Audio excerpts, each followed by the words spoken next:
Hello and welcome to another episode of Reading with Clyde. Today I have a short passage. It's not really short, though it's an extract from the letter that Aldous Huxley's wife, Laura Huxley, wrote to her brother in law, Julian, about Aldous Huxley's death. When he was on his deathbed, how he passed, and it has a lot of information and it's gripped with a lot of emotion as well.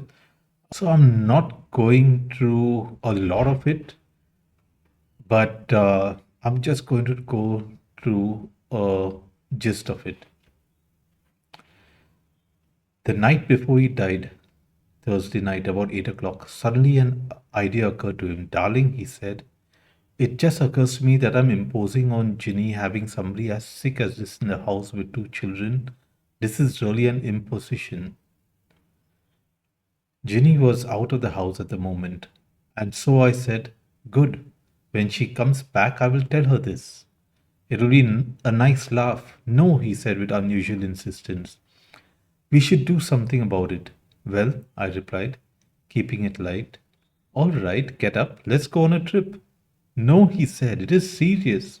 We must think about it. All these nurses in the house.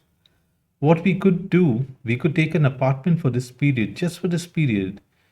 It was very clear what he meant. It was unmistakably clear. He thought he might be so sick for another 3 or 4 weeks and then he could come back and start his normal life again. This fact of starting his normal life occurred quite often.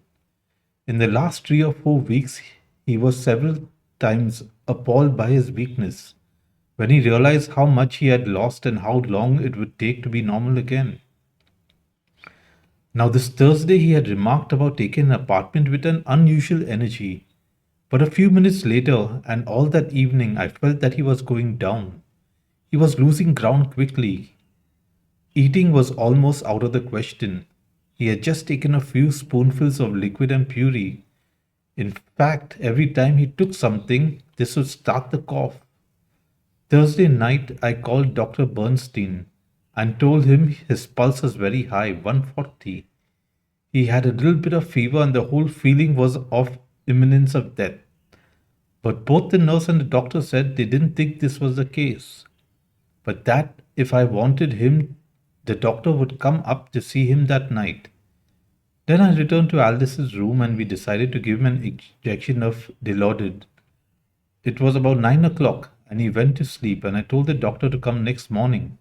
Aldous slept until about 2 a.m. Then he got another shot, and I saw him again 6:30. Again I felt that his life was leaving. Something was more wrong than usual. Although I didn't know exactly what, and a little later I sent you and Matthew and Ellen and my sister a wire. Then about 9 a.m., Aldous began to be so agitated, so uncomfortable, so desperate really. He wanted to be moved all the time. Nothing was right. Dr. Bernstein came about that time and decided to give him a shot, which he had given him once before, something that gave you intravenously very slowly. It takes 5 minutes to give the shot, and it's a drug that dilates the bronchial tubes so that respiration is easier. This drug made him uncomfortable the time before. It must have been 3 Fridays before, when he had the crisis I wrote you about. But then it helped him. This time it was quite terrible. He couldn't express himself, but he was feeling dreadful. Nothing was right, no position was right. I tried to ask him what was occurring. He had difficulty in speaking, but he managed to say, just trying to tell you makes it worse. He wanted to be moved all the time. Move me, move my legs, move my arms, move my bed. I had one of those push button beds which moved up and down from the head and the feet and incessantly at times. I would give him I would have him go up and down by pushing buttons. We did this again, and somehow it seemed to give him a little relief, but it was very, very little. All of a sudden, it must have been 10 o'clock, he could hardly speak, and he said he wanted a tablet to write on. And for the first time, he wrote, if I die, and gave a direction for his will. I knew what he meant. He had signed his will, and as I told you about a week before, and in this will there was a transfer of a life insurance policy from me to Matthew. We had spoken about getting these papers of transfer which the insurance company had just sent, and that actually arrived special delivery just a few minutes before. Writing was very, very difficult for him. Rosalind and Dr. Bernstein were there trying also to understand what he wanted. I said to them, do you mean that you would want to make sure that the life insurance is transferred from me to Matthew? He said, yes. I said, the papers for the transfer have just arrived. If you want to sign them, you can sign them. But it is not necessary because you already made it legal in your will. He heaved a he heaved a sign of relief in not having to sign. I had asked him day before even to sign some important papers, and he had said, let's wait a little while. This, by the way, was his way now for him to say that he couldn't do something. If he was asked to eat, he would say, let's wait a little while. And when I asked him to do some signing that was rather important on Thursday, he said, let's wait a little while. He wanted to write a letter, and especially about Juliet's book is lovely. He had said several times, and when I proposed to do it, he would say yes, just in a little while, in such a tired voice, so totally different from his normal way of being. So when I told him the signing was not necessary and all was in order, he had a sigh of relief. If I die, this was the first time that he had said with the reference to now. He wrote it. I knew and felt for the first time he was looking at this. About half an hour before, I had called up Sidney Cohen, a psychiatrist who had been one of the leaders in the use of LSD. I had asked him if he had ever given LSD to a man in this condition. He said he had only done it twice actually, and in one case it had brought up a sort of reconciliation with death, and in the other case it did not make any difference. I asked him if he would advise me to give it to Aldous in his condition. I told him how I had offered it several times during the last 2 months, and he always said he would wait until he was better. Then Dr. Cohen said, I don't know. I don't think so. What do you think? I said, I don't know. Shall I offer it to him? He said, I would offer it to him in a very oblique way. What do you think about taking LSD sometime again? This vague response had been common in the few workers in this field whom I had asked, do you give LSD in extremes? Island is the only definite reference that I know of. I must have spoken to Sidney Cohen about 9:30. Aldous' condition had become so physically painful and obscure, and he was so agitated he couldn't say what he wanted, and I couldn't understand. At a certain point, he said something which no one here has been able to explain to me. He said, who is eating out of my bowl? And I didn't know what this meant, and I yet don't know. And I asked him. He managed a faint, whimsical smile and said, oh, never mind, it's only a joke.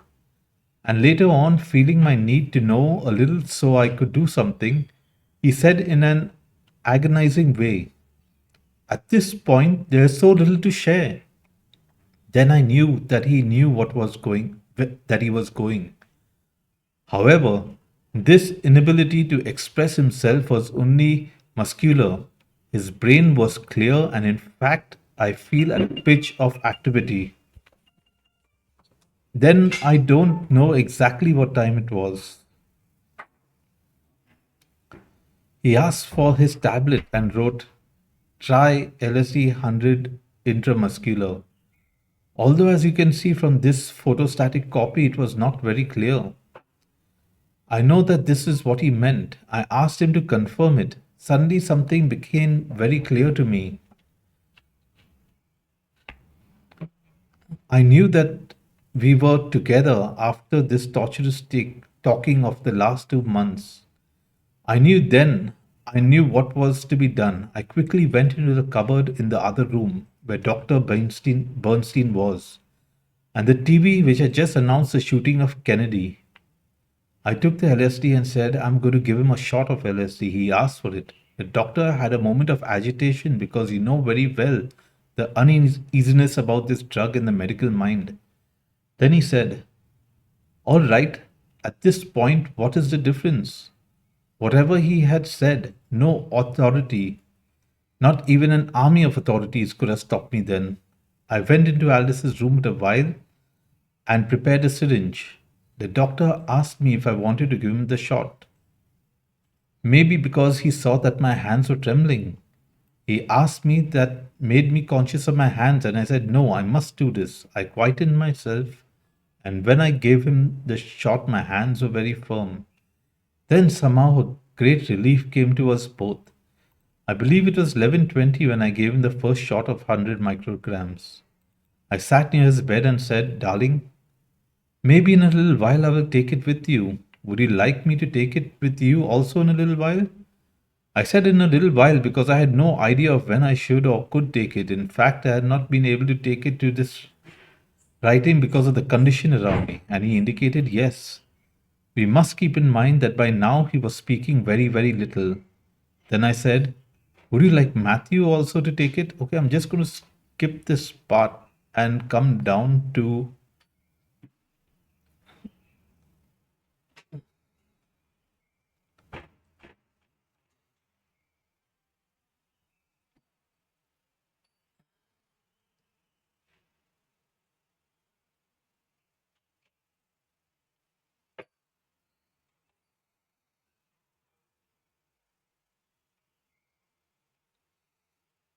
Do you hear me?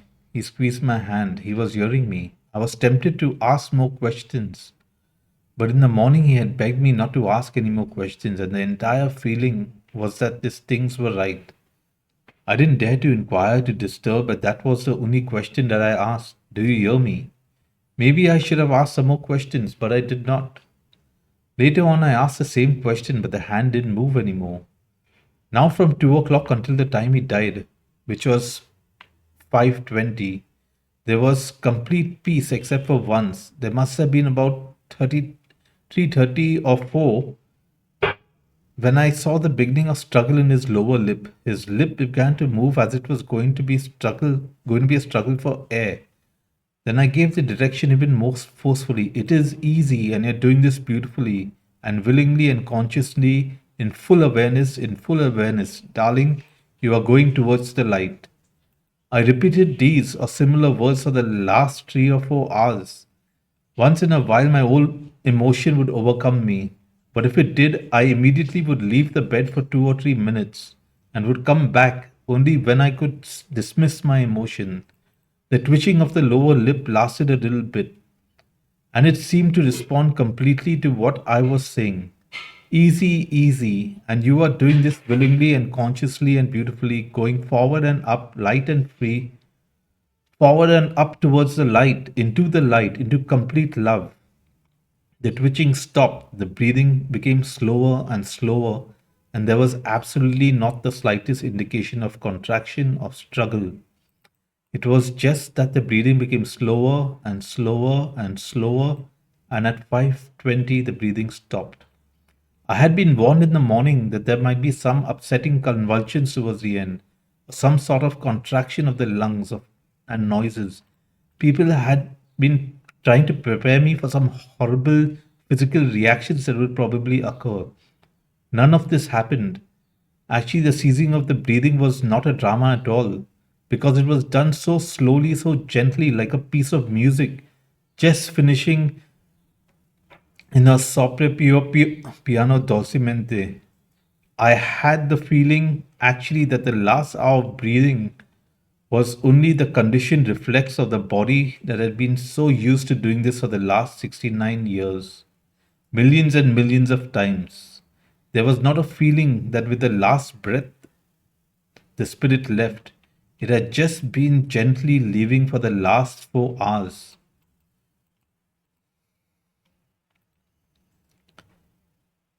In the room, the last 4 hours were two doctors, Jimmy the nurse, Rosalind Roger Gopal. You know she is a great friend of Krishnamurti, and the directness of the school in Ojai for which Alice did so much. They didn't seem to hear what I was saying. I thought I was speaking loud enough, but they said they didn't hear it. Rosalind and Jimmy once in a while came near the bed and held Aldous' hand.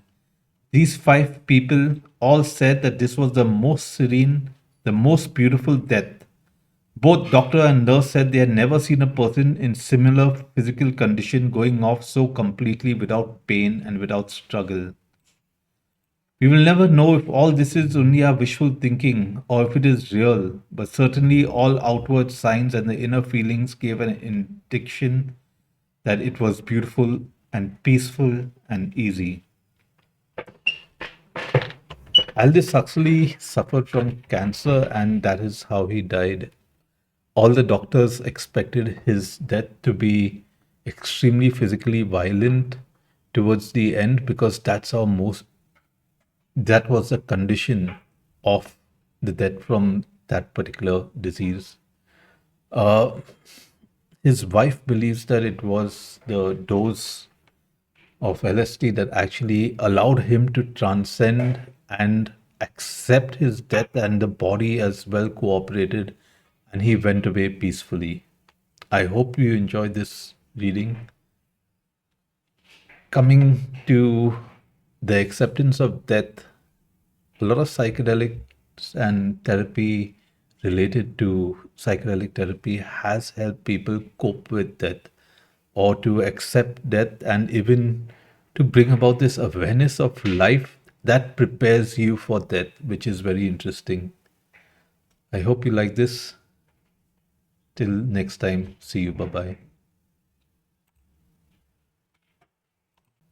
Aldous Huxley is the author of Brave New World, The Island, and we put up quite a few of his quotes on Facebook. So here goes.